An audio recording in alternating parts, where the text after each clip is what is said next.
Welcome back to River Funsies. On this episode, we're going to talk about some of the things you need to look for if you're going to be targeting the tilapia. The San Marcos River and some of the other areas where you'll see this fish are full of other kind of fish that can be mistaken for tilapia. And I've had a lot of people say that it's kind of hard to describe a tilapia. That is not a tilapia. That's a Rio Grande perch. A lot of people mistake them for tilapia. Totally different fish.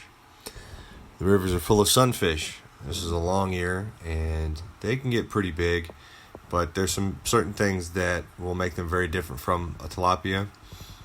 Here's another different type of sunfish, and these are very plentiful. They sometimes are in the same areas as a tilapia. Obviously, a black bass is very different from a tilapia in terms of its body shape. And here we are, the main target. And near as I can tell from my research, this is a blue tilapia.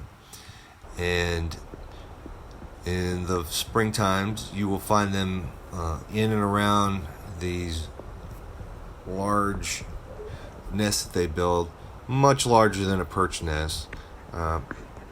About as big as the top of a 50-gallon barrel, maybe a little bigger in some areas. And sometimes it'll just be kind of a hollow area in a very grassy environment. And there's the target. Tilapia in the springtime usually have a red tint on their fins, and especially on the tail. So when you're underwater with one, that's always a good sign that you're on track to target the right species. If you see something swimming around a large hole that has kind of a red tint. In other months, you're not going to find a tilapia with the red tint on their fins or near their nest, because it's not the breeding season, and that's typically just a certain time of the year. But in the other months of the year, there are some things to look for. In particular, the color. It's kind of a grayish blue type of color that you'll see on tilapia. They don't have really much of a pattern on their skin. Sometimes there's the vertical stripes, and some don't have those stripes.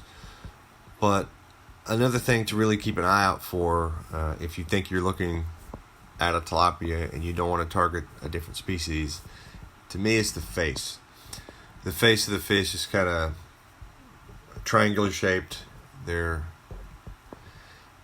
tails have spots, and also here's the red tint for the springtime variety when they're breeding.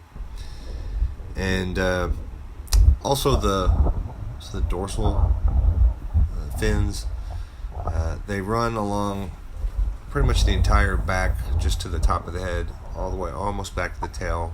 And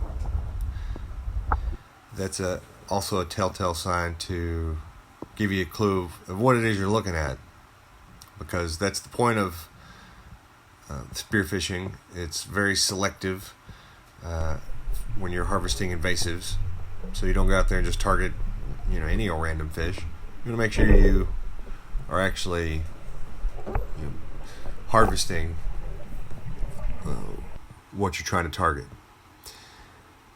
And another thing I've noticed is the wideness of the face. The mouth is very wide, and kind of, if you were swimming along and you have a top-down look at a tilapia, it's unmistakable based on how wide the mouth is compared to other fish. And it's a clear sign that you have a tilapia in your sights when you see that wide mouth on them.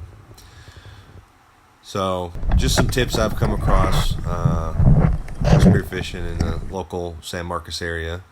And if you want to be successful, hopefully these tips will help you bag a few tilapia and not some other fish, which could look very much like them. It's not it.